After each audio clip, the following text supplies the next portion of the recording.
নারকেল গাছ। একটি বাড়িতে নারকেল গাছ লাগালে একজন পুরুষ অনেক নারীর স্বামী হয়। নারকেল যে কোনো ধর্মীয় আচারের একটি অপরিহার্য অংশ, যা বাড়ির উঠোনে একটি নারকেল গাছ থাকলে তা বাড়িতে সর্বদা সমৃদ্ধি নিয়ে আসে এবং এটি পরিবারের সদস্যের দ্বারা অত্যন্ত সম্মানিত হয়।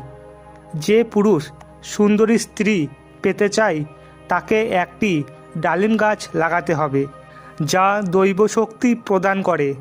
যে ব্যক্তি তার বংশ বৃদ্ধি করতে চান এবং সন্তান জন্ম দিতে চান, যদি কোনো ব্যক্তি কোনো প্রকার রোগে ভোগে, তাহলে তাকে অবশ্যই একটি খয়ের জাতীয় গাছ লাগাতে হবে।